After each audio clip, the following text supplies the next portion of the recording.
Chapter 3, Caput III, and I think you'll see, beginning with this chapter, the organization and the beauty of Latin. In particular, we're going to start taking a look at second declension and how to see the inflected endings in second declension Latin nouns and adjectives so that we can better read Latin. So you'll definitely want to read through this. Again, if we were in a live classroom, we would take turns reading it aloud. But in this case, you'll have to do it on your own. As I mentioned several times, I'll say it again, I would read through the chapter and pay particular attention to the examples. And so you can see our topic is second declension nouns. English uses word order and Latin uses endings. So just as we had in the first declension, we had the I, autumn, is. Need to be memorized. Here, as you can see, we have the us, o, autumn, is. Again, with our macron indicating a long vowel. And you can see Wheelox does a real good job of giving you translations of these Latin words, and as we've said a couple of times, the ablative is definitely the most difficult just because it often functions as a prepositional phrase. So here in this case, amico magno is 2 words in Latin. You can see an English translation would be 4 words. So that's the challenge with the ablative, is you have to come up with these 2 missing words, in this case both the preposition and the indefinite article. If you are not completely comfortable with parts of speech, I do recommend, I think I mentioned before, English grammar for students of Latin. It's not too expensive on Amazon. It's a helpful reference, keeps things organized, because we are going to be referring to indirect objects or the dative, direct objects or the accusative subjects. And of course, all of this grammatical terminology is also indicated in your Wheelox, but this is something that we need to get comfortable with in learning Latin. So let's take a look at, again, this is definitely worth pausing and absorbing and learning. And I want to go right to the examples, if I could please. Here again, just other examples. Maybe not in today's lesson, but at some point I will give a lesson on how to use a dictionary. Once again, words are organized and categorized by their endings. And I think I mentioned last time, when a word is of a particular declension, it will always be of that declension. So generally speaking, feminine nouns end in A. Here they have the word land. But if we use a word that we had in the last chapter, puella, or girl, it's always going to have an first declension ending. So it'd be puella, puellai, puellai, puellam, puelle, and so forth. Same thing with boy. In our current chapter, boy generally is masculine and will always be of the second declension. So in other words, a word will not in one sentence be first declension and another sentence or example second. It will always be systematized and organized by that declension ending. Let's see here. Here they're talking about the vocative. Once again, the vocative, even on this, you can see they don't have the vocative or the locative. So there are actually 7 cases in Latin, but these are the main ones just because the vocative and the locative tend to be intuitive. And because our book is based on classical sources, we don't have a lot of direct dialogue. So for example, the vocative, when you're addressing or speaking to someone, that it would be in spoken Latin, since we're not doing spoken Latin, but reading Latin. That's another reason why the vocative tends not to be indicated as much as it might otherwise be. And then often it's very intuitive as to what the meaning is. But they do have some, there is a brief sort of discussion of that on this page, which you certainly will want to read through. In a positive, again, we have some grammatical terminology here. A good example would be in English, Abraham Lincoln, comma, the 16th president of the United States, comma, served during the American Civil War. And so the appositive, which is set off by commas, is just giving other information about that noun. In this particular case, what's important is that this is in the accusative form, as we'll see, just because we need to have agreement in case and number and person with the noun that we're modifying. So more about that in a sentence, rather in a moment. We'll get to the examples. Word order, as you know, we're going to see it more and more. Generally speaking, English uses subject, verb, object, whereas Latin uses subject, object, verb. And so if we can remember that the verb will often be at the end, and then we can go back and read left to right as we do in English. As you know, some languages, the Etruscan language, for example, which was an ancient language along with Latin, actually did read right to left, and the Etruscans were on the Italian peninsula. But of course, Rome and Latin won the day, and hence why even in English, in most Western languages, we read left to right. I like these examples because they're going to make you become more comfortable with the word order. And you can see here the boy is giving the pretty girl a rose. This is a kind of an example we had in the previous chapter. Once again, Latin doesn't use do or does, is or are. And so dot can mean gives, is giving, or even does give. And so you have to kind of decide based on the context what would be the best. The most important point, and this is how I will grade it on your test, is to put it in the present tense, third person singular. And so, yes, there will be times where stylistically one may be preferred over the other, but the most important point is to get the right tense, present tense, the right person, third person, and the right number, singular. But you can see these are all possible examples of how to say this in Latin. The most common, I think, would be the first one, because we have the subject, indirect object, direct object, verb. But you can see you could also vary it here. The boy is giving a rose to the pretty girl, or the boy is giving a rose to the pretty girl, or the boy is giving a rose to the pretty girl. And so it all depends on the endings, as we'll see. Because AM, as you may recall, is the accusative direct object, and then AE is the indirect dative. So if we go back to our endings, so there's our AE for the dative. Again, only the context will tell you, does it mean to or of? Remember, dative is to or for whom. And so you have to kind of distinguish that based on the context. But there's our AM for the direct object. So read this and consider this. I think this is a good example of getting comfortable with the endings in Latin, how they change. And Latin uses endings, whereas English uses word order. Again, explained right there as well.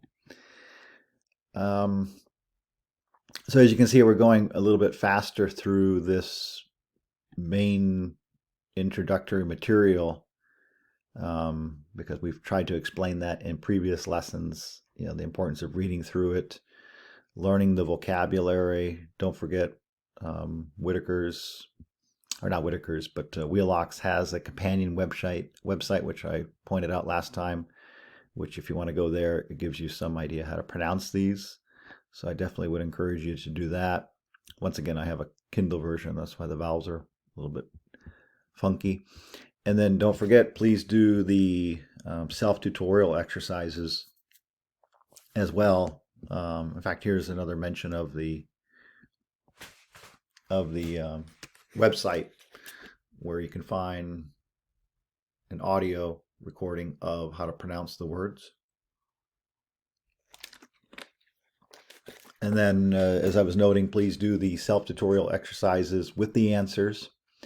And then, as always, if you have questions about any of this, which is explained here or in the self-tutorial exercises, feel free to email me or use the Blackboard discussion thread to post any questions that you have.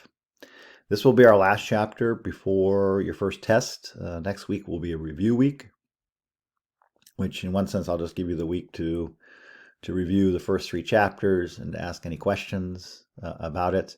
I will send out a sample test to give you some idea, but basically it's going to be vocabulary, the sententia antiquae, and one of the longer passages.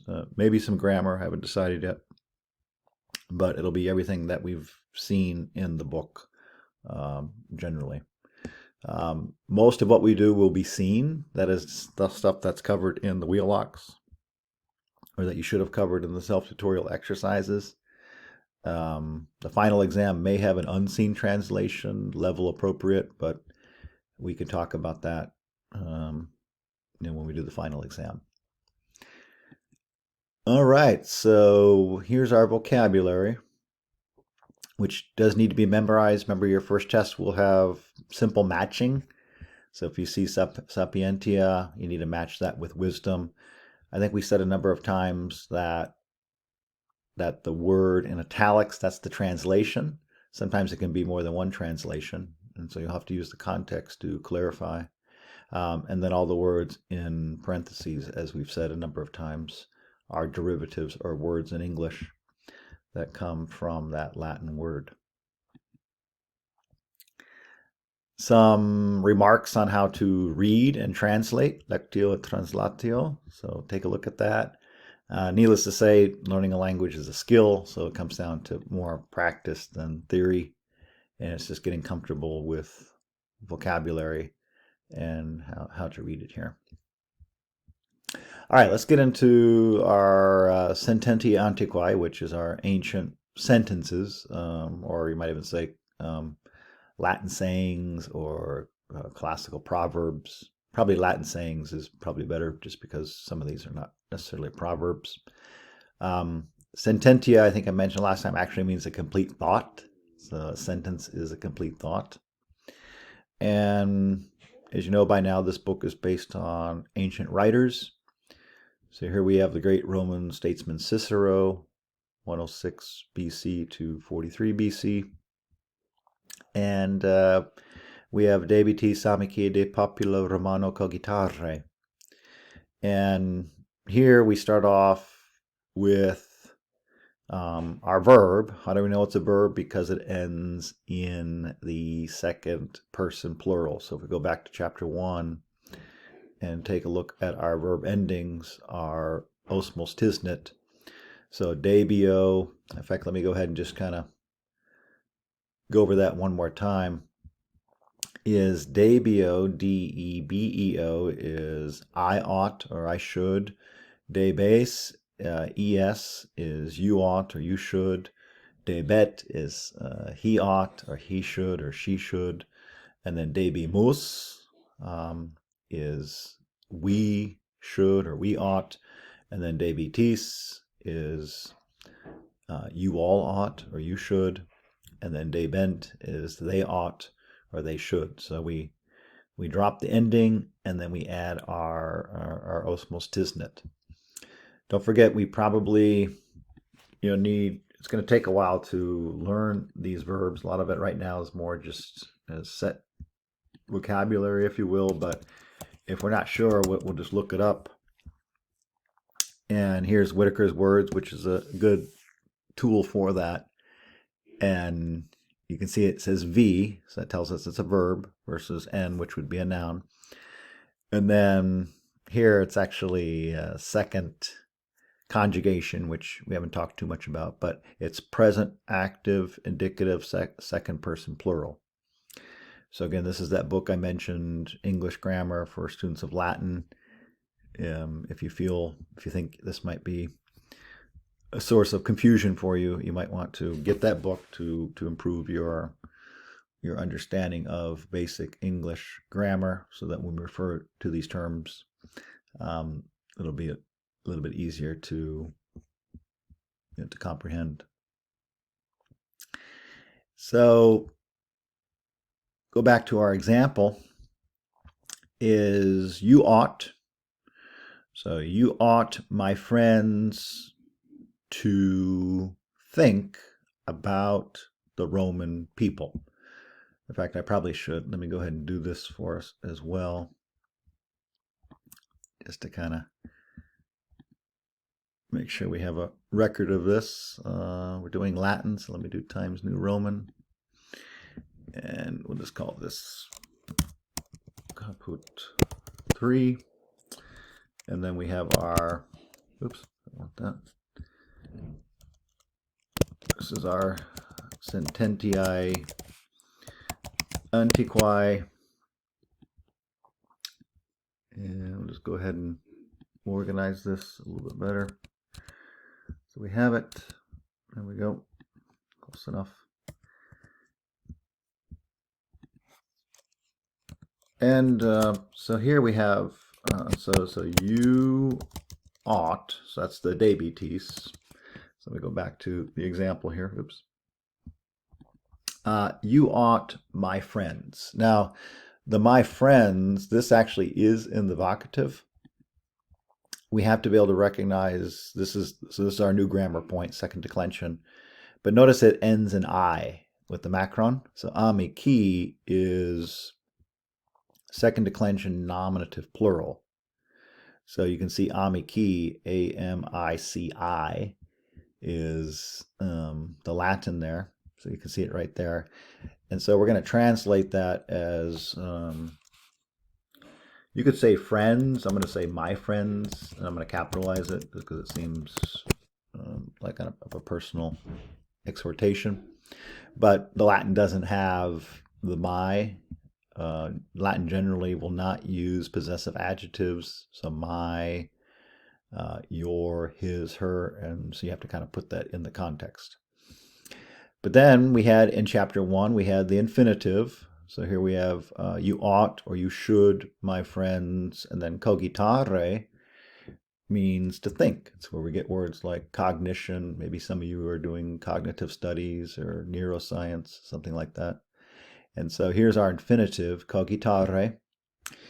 Once again, we have a dictionary in the back of the book, but if we're not sure, I think it's one of the nice things about Latin. It slows us down. Many of you are in STEM fields, and so it's important to be careful with your research, as you know. So we slow it down, we look it up. Once again, you can see that this has different options, but we haven't had passive yet, so you can just infer that this is present active infinitive. And once again, these are all possible translations. We're just going to go with think, because that one seems to make sense. So we go back to the examples that you ought, my friends, to think. So let's put that in there. So to think for the cogitare. And then we need to consider the other Latin words. De means about. So that's a preposition. It can also mean from, but in this case it means about. Once again, I'm not going to do this for all the words, but it's something you should certainly do, as I did once upon a time when I was first starting out in Latin. Is you can see it means about or from or away, of, concerning, according to, with regard to. So you have to go through these possibilities and choose the best one based on the context. I think about makes sense here. Why? Because it's about the Roman people. And when we use de, if we go back here, you can see it says ablative.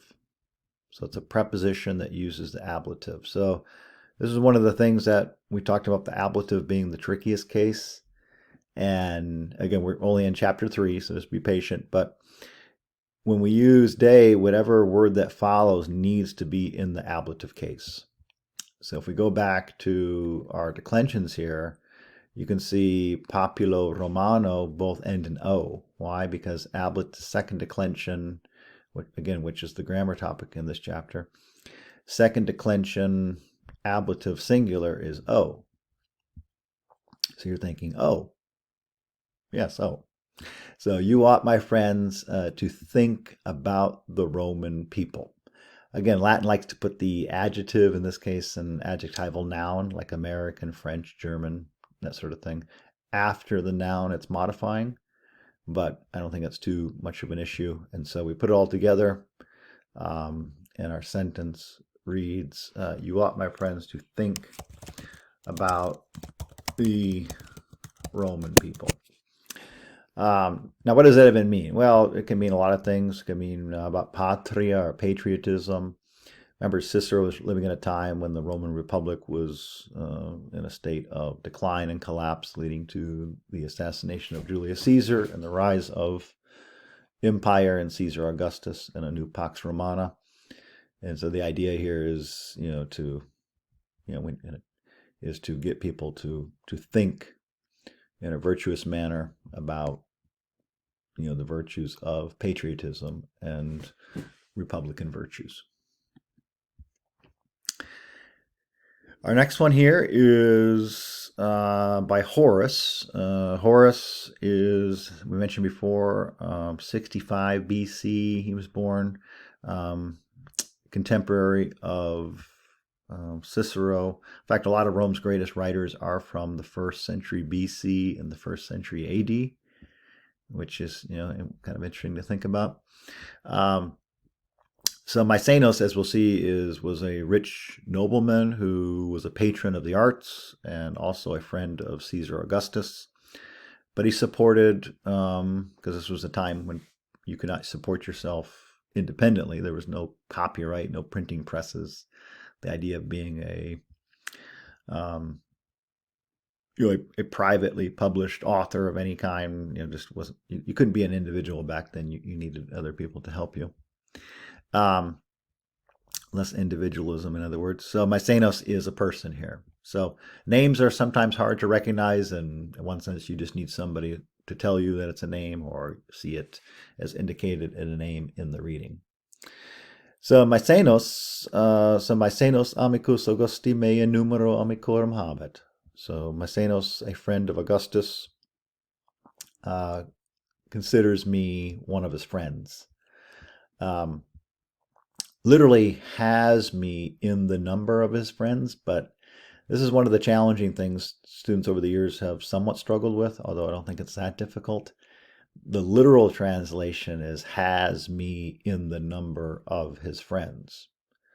But clearly that would be a bad translation because that sounds non-standard in English usage.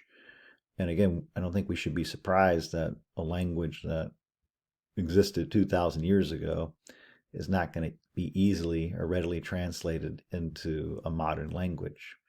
And so you have to just be a little bit creative and improve your sense of English usage in order to translate these more effectively. At the same time, I will tend to describe the grammar literally so you can kind of follow. Because if we say, Maecenas, a friend of Augustus, considers me one of his friends, it may not be clear, well, how are you getting considers me one of his friends when you don't see, for example, consider, this doesn't mean consider, it means to have. And then where's one of, that doesn't seem to be here either. And so, well, that's because this is more of a question of phrasing, and this is how the Romans said it, whereas in English we say it, differently. All right, so with that said, let's take a look at the grammar here. So Maecenas, I'm just going to put that right there. Let's see, did I spell that correctly? I'm not sure. Let me check here. C-E, okay. Let me just get rid of that.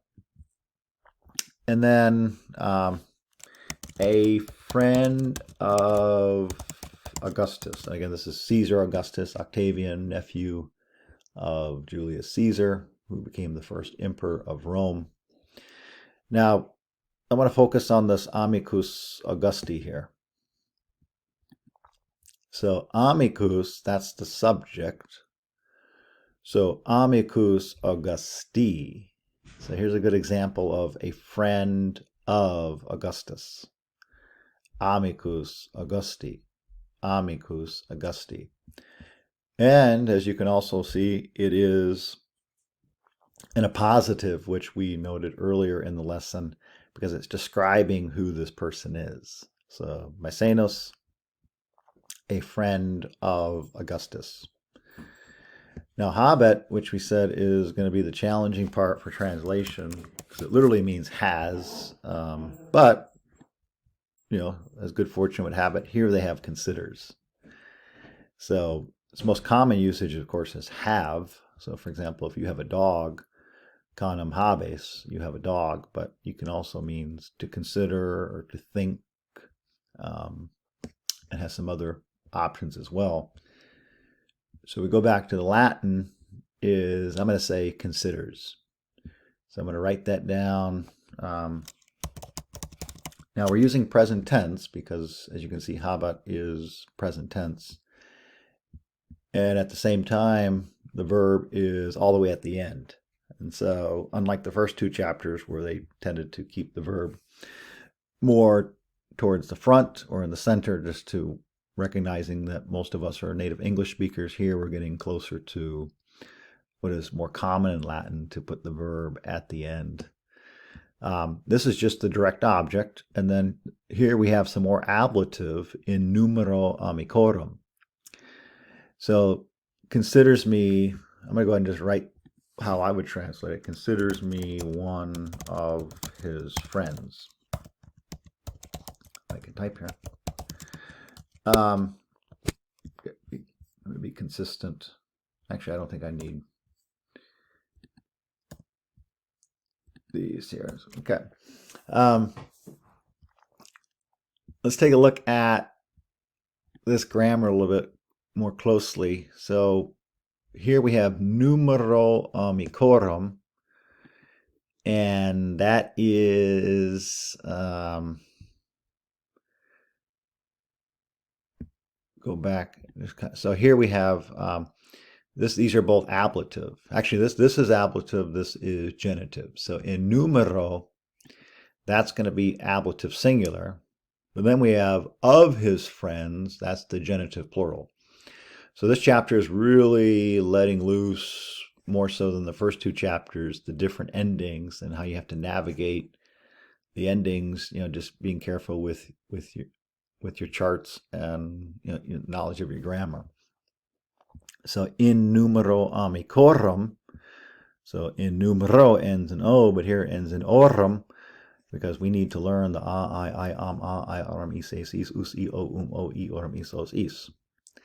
And then we have to be able to identify and recognize and read and translate effectively. So, yeah. So that one right there. Again, maybe our most complex sentence to date, just because we have different endings here. Here we have as, us, I, o, orum, and then our verb there. Okay, let's take a look at number 3. Tres. I'm going to go to the next page here. So there's Maecenas right there, famous for his support of the arts. At the Palazzo dei Conservatori Roman, Italia. Tres. Libellus meos et sententiae meae vites viora monet. And this is from Phaedrus. Not quite as famous as some of the more famous Roman Latin writers, but you know, still significant. And here, this is where we get the word library and also book, librum. But here it has a diminutive ending. It's where we get the word libel. And so we're going to translate it as little book. So libellus meos means my little book. So I'm going to go ahead and write that down. I encourage you to do the same, just as a placeholder. And then we go back, and then my little book And I think we talked about last time, sententiae, I'll put this up again here. This could mean a number of things, and only the context will kind of tell you. It can mean opinion, feeling, way of thinking, thought, meaning, sentence. Here it is in the plural, so this is not nominative plural. How do we know that? Well, the context. So it is the subject, and sometimes the context can be difficult to discern. In this case, you're just going to have to trust your teacher, or professor, or somebody actually knows Latin. And through analysis, if you look at the Latin, we're not going to do that in this case, but if you went through the other cases, it just wouldn't make any sense.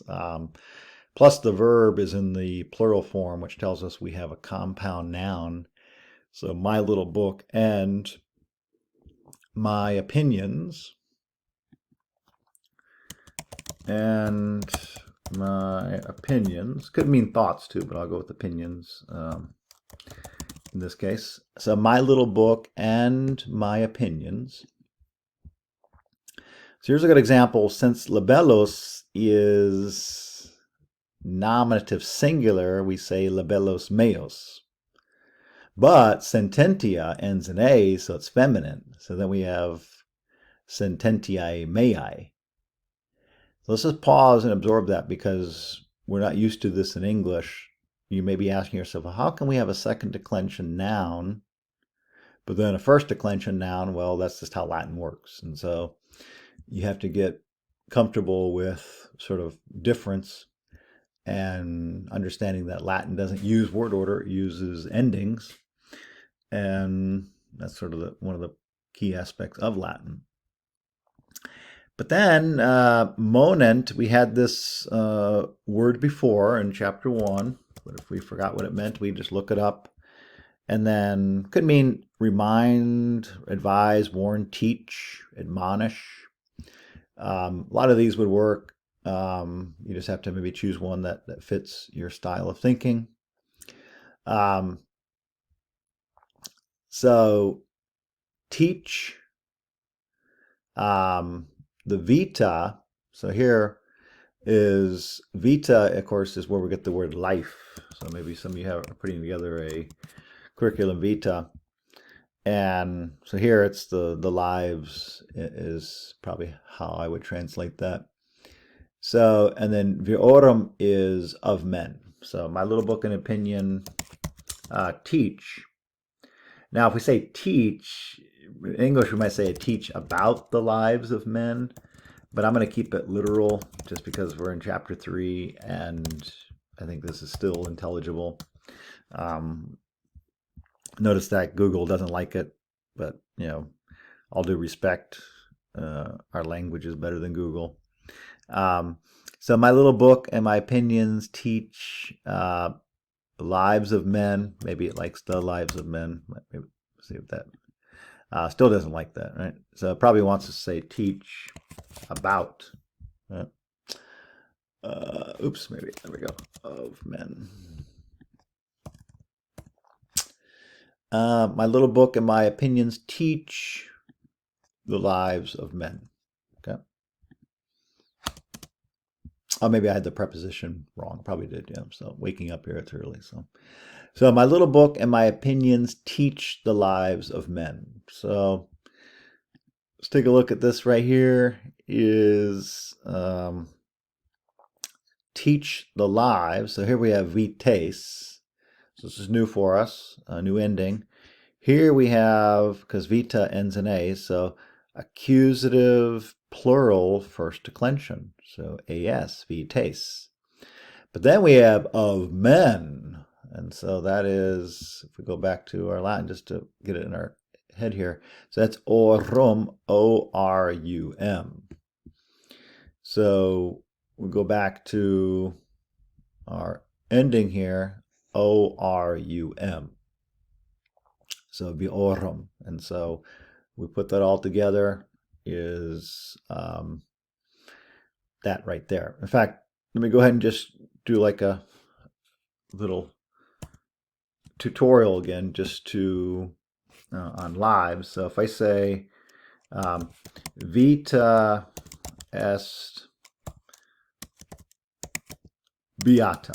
That can mean life is beautiful, life is good, and so forth. But notice I'm using vita, beata. So just do a quick tutorial just to get us comfortable with this. So here I'm using it as the subject. That's why it ends in A.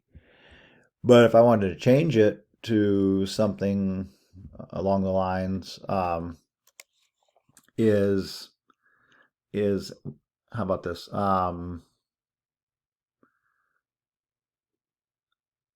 Let me see. I'm trying to think on the spot here.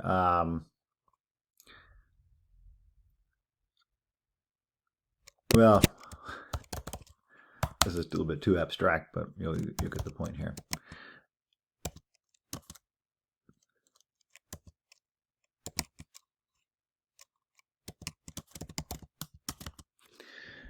So here we have the beginning of life is beautiful.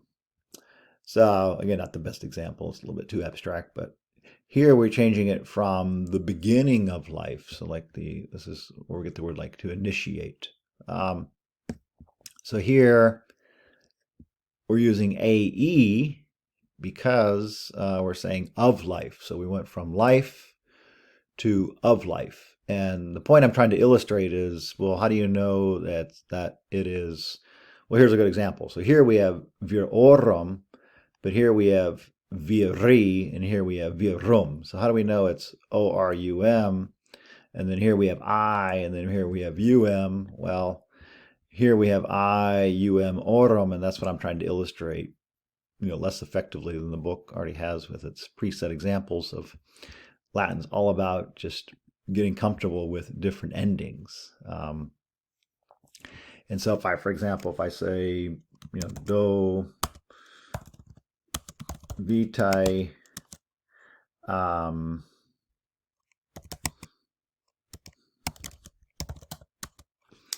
that means that I am giving beauty to life. So now we have the vitae, which also is the same as the genitive, of course, but now I'm saying I am giving beauty to life. But then if we say,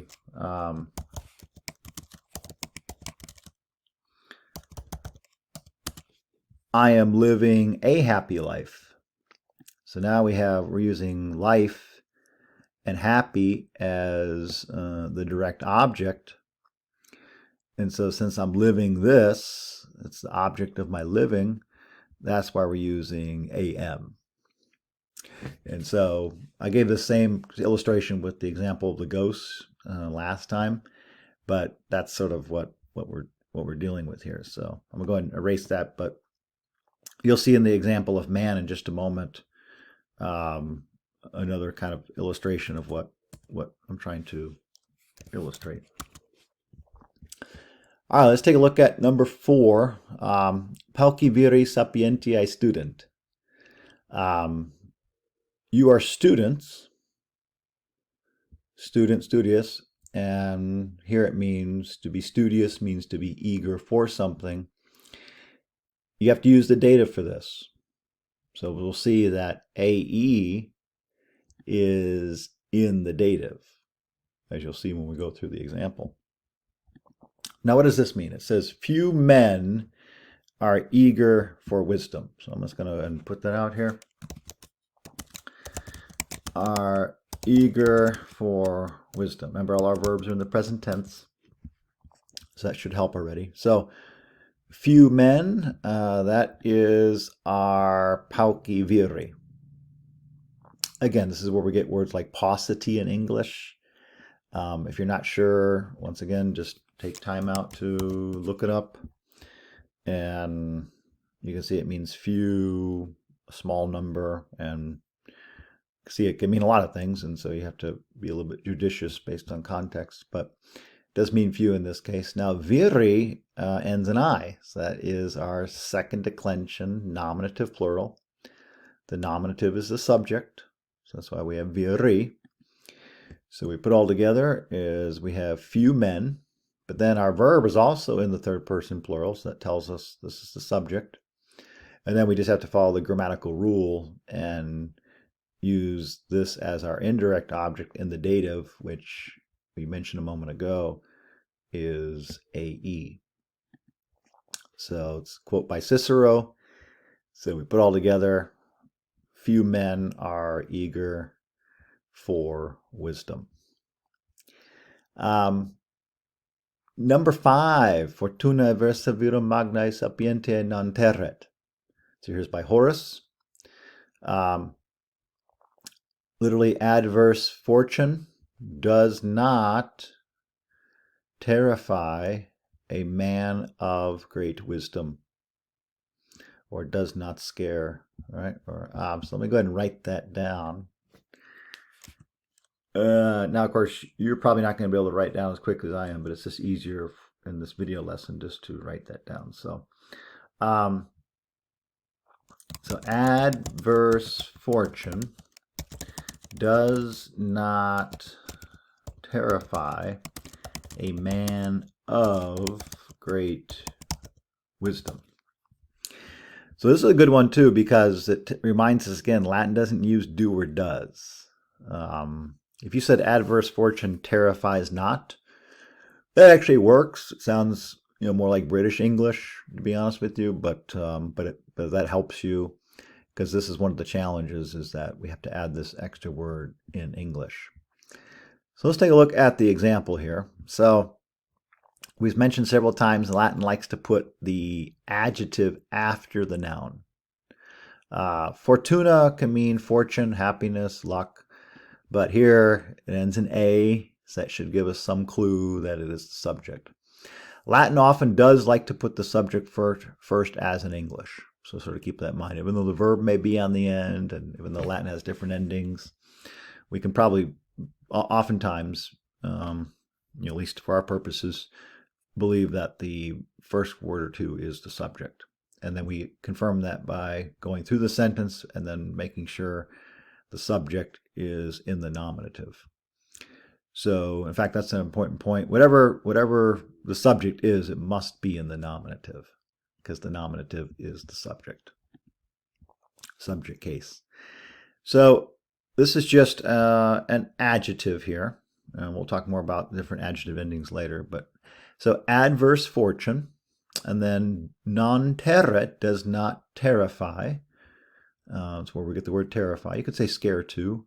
And then terrify whom? Well, here's our virum. So we go to So there's our accusative direct object. So it does not terrify a virum, a man. That's where we get the word virtue. And then here we have the AE, which we said in the first video lesson this semester. Can be a little bit tricky, because how do you know if it's dative or genitive? Only the context. And so here you have to have a feel for things. Of great wisdom. So sapientiae magnae. And one of the nice things about the wheelox is it tends to repeat a lot of the vocabulary, which is going to help you. But it uses different endings, which also will help you. So again, you can see in this lesson, we're getting some longer sentences, more complex sentences. Now we have brought 2 cases into play. And so we have a lot more variety of endings to deal with here. By the way, this is where Latin is different than a modern language. A modern language, you wouldn't nearly have, like I teach German, you don't have dative until at the end of the first semester, maybe sometimes even, and genitives not till second semester, German, Spanish, or French. And so already you're going to get these very early in Latin. Why? Because Latin is largely reading, and so reading is grammar. And so unlike a modern language where you're speaking, the grammar is a lot slower to be introduced. Another example, difference between a modern English and Latin. A modern language, you look at the number of vocabulary words you have to learn each chapter. Ask some of your friends taking another language. It's probably 50, 70 words per chapter. Here you just have 12 to 15 per chapter, maybe a little bit more. But modern language is all about vocab. Classical language is about thinking and being able to analyze and understand grammar. Think your way through problems. So it's good for the sciences. let's see here. So yeah, so I think we explained that one. Um, Sometimes you can move around the word order, but I think we'll stick with that one right there. Okay, moving on here. We're making progress. Yeah, we only have 11 to do. So, Simon, which is someone's name, so we'll use that right there. It says proper name. A man of great fame or great reputation has great benevolence. So let me go ahead and write that down. So Simon, a man of great reputation, has great, what was it, magnanimity or benevolence. Yeah, like I said, it's early still. So great benevolence. Edwards, what is benevolence? Kindness, goodwill. So let's think about this right here. So Simon, vir magnae famae. So vir is the nominative form of man. So it's the subject, again, being used as a positive. And again, if we're not sure, we have to look it up. So here it is, man, nominative, noun. But then the tricky part again is the AE ending, because AE could be one of these endings here. Only the context will tell you. But here is a man of great reputation.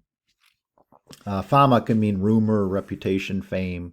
Again, just choose one. I'm going to go with reputation.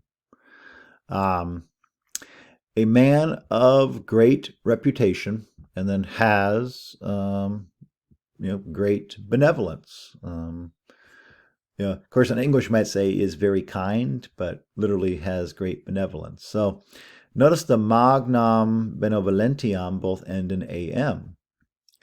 Why? Because they are both being used in the accusative, indicating the direct object, first declension ending. So am, accusative is the direct object because it is what he has. Number 7, septem. Semper avros eget. Eget means to be in need. And so avros here is being used, more poetically. So a greedy man. A greedy man is always in need. By Horace. It's like King Midas. You cannot satiate your lust for gold. So and so a greedy man is always semper in need. In fact, this is a good example we talked about in our first lesson, and we have 1, 2, 3, 4, 5, 6, 7 words in English. Latin only has 3. And so that's one of the challenges in Latin, even for me still, more advanced Latin. I'm doing Virgil right now, AP Latin, and it's tricky because it seems like there's a lot of words missing, and a lot of times in Latin you don't know what it is until you go through it. And so so that one is that right there. Again, avros is second declension nominative, so that's our subject. Semper is just an adjective, or excuse me, adverb, always. And then the book gives us what this means here. So Acto nulla copia pecuniae averum virum satiat. So no amount of money satisfies a greedy man. So let me put that up here. No amount of money satisfies a greedy man. Let's take a look at this here. So nulla copia. That is our subject. How do we know that? Because Latin tends to put the subject first, as in English, and it ends in A. And the context and subject-verb agreement will confirm that. But then we have of money, which is a little bit tricky. Pecuniae, again, only the context, and so you have to kind of follow the lesson here for a little confidence, perhaps. So of money, because it wouldn't make any sense, no amount to money. It doesn't make any sense. No amount for money, also ungrammatical. So of, genitive generally means of. So no amount of money, and then satya is where we get the word satisfies. And then here we have our accusative direct object, avrum virum, satisfies a greedy man. And so there's our for avrum virum, or virum avrum, and that's our direct object. And Seneca, Stoic philosopher, tutor of Nero, before he himself, like Socrates, was executed. All right, novem pecunia avrum irritat non satiat. So money. So here we have excites. So we're going to go with one. You can either go with excites or exasperates. Just choose one.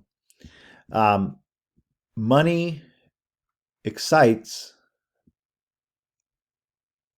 greed, it does not satisfy. This one's a little bit trickier. So what does it mean that probably in English says that money never satisfies a greedy man, but that's kind of a loose translation. I would avoid loose translations at this point. So your translation may be a little wooden, but that's okay. So money excites, avarice does not satisfy. So maybe money does not satisfy, but excites avarice. But the problem with that is we don't have said or but. So this one's a little bit tricky to translate, but the meaning is clear enough. I mean, ultimately, if you think about it, Romans, we're not translating, but creating meaning. So translation is somewhat artificial in one sense, not perfect. So we're just going to do a literal translation. Money excites avarice. So money, excites greed or avarice, yeah. And then probably have to put a colon in there, but change the punctuation is that it does not satisfy. So literally not satisfies. So there's a good example where the satyat actually is it because it's third person singular. So number 9 is a good one because it's probably making some of you think about Latin, and probably some of you are probably uncomfortable with this, and that's a good thing. If you're not uncomfortable, you're not really learning anything. And so, but it's just the nature of a lot of times that when you go from one language to another, there's no perfect translation. The important thing is to understand it, which I think the meaning is clear enough, but trying to translate it without modifying the Latin for the sake of English grammar is difficult. But if I were to give a better translation,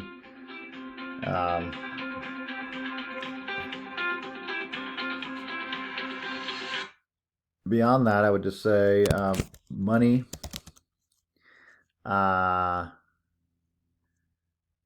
never satisfies,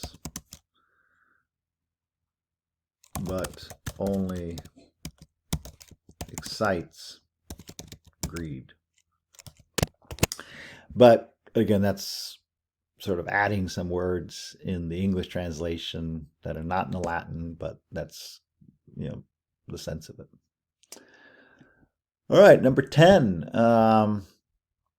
Admone is the imperative. You had that in chapter 1. Laude is the imperative also in chapter 1.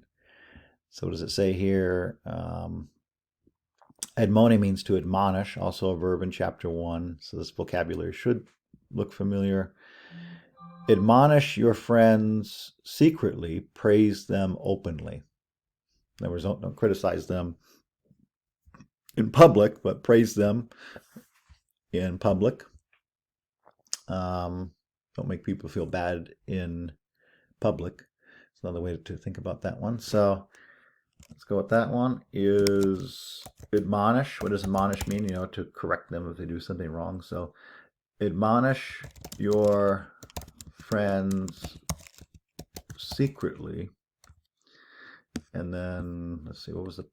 And then they did have a semicolon here. So, and then praise them openly. So the second clause doesn't have them, but we're going to go with them, of course, is friends. So amicos, amicos is sort of implied in the second clause. Secretly is our adverb. Again, if you don't know that, you can look it up on Whitaker's Words. So there it is, adverb. Where is it at? Right here. Yeah, secretly, privately, hiddenly. Actually, this one doesn't give us that precise translation, but that is the way to translate it. And here, amicos is our direct object, second declension, accusative plural, so os, so amicos.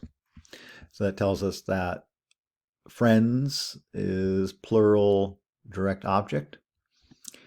And so we put it all together, we're led to that translation. And the last one is we ought to hold moderation. This is kind of another way of the golden mean, is we ought to hold moderation to avoid different extremes. Of course, in English, you might say is that we ought to be moderate in our actions, something like that, but that's a little bit too abstract for the ancient world. Is we ought to hold moderation is the literal translation. So demimus, we ought, and then to hold is tenere, you can see right here, and then moderation. All right. I'm actually going to assign this as homework. And again, let's be honest, the challenge with this is if you just go to Google Translate and throw it in there, yeah, it's going to give you probably a pretty good translation, but you probably didn't learn as much as you could. So, you're going to have to, take your time and go through this. So we have the agricole et vitam et fortunam nautae saepe laudet, nautam magnam fortunam et vitam poetae saepe laudet. Et poeta vitam et agros agricolae laudat sine philosophia avari viris de pecunia semper cogitant, multam pecuniam habent, et nihil virum avrum satiat. Let's see, I will do the first sentence for us, and then, like I said, assign the rest as homework. And this is the grass is always, greener. And this is by Horace. We mentioned several times, important writer. This is from his satires, which they give you some more information about that as well as some vocabulary. And it's really about the simple life, if you will. One way to read Horace is kind of the contrast between the simple life and the city life, and the virtues of living a simple life versus the power structures that often are in play in politics and public life. So I'll go ahead and just center that for us as well.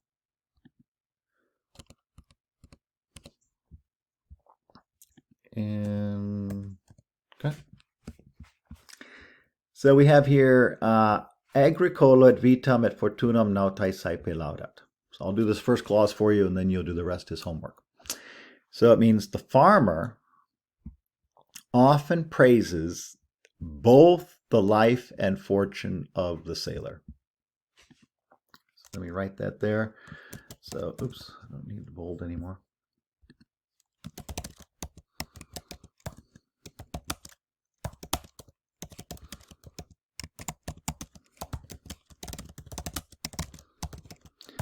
I'm going to actually say happiness, as I'll explain in a second. It has a colon there. So And let's take a look at this. So agricola is our subject. It's where we get the word agriculture. How do we know it's the subject? Well, Latin often puts the subject first. If we're not sure about that, we'll just go ahead and look it up here. So agricola, you can see first, farmer, cultivator, and so forth. Let's see, did I put in the accusative form?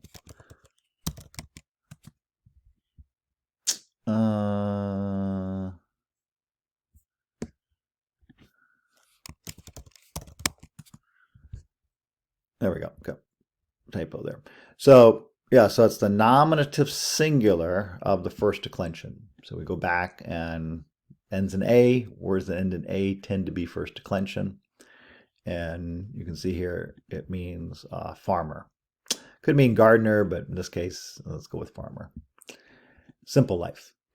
But then we have the et, which I think our book points out is going to be used or translated as both and. So just if you see that conjunctive pairing, just remember to translate it as both and. So we go back to our reading here.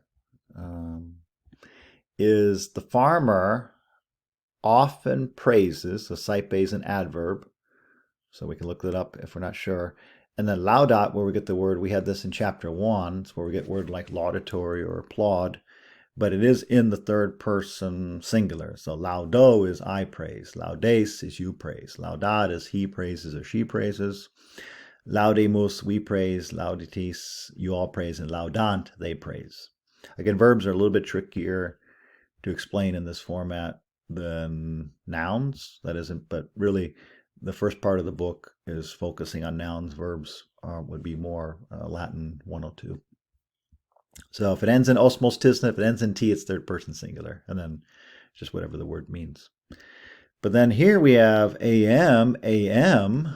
Why? Because that is the direct object. So this is the object of the farmer's praise. So am, both the life and now fortunam, as I was saying a moment ago, could, oops, I could type here. Fortunam can mean chance, luck, fate, prosperity, condition, wealth, property, but it also can mean happiness. But if you want to go, I don't think it means fate. If you want to say prosperity, that would work too. But actually, happiness is actually another meaning of it. Just doesn't have it there, but we can put prosperity in here.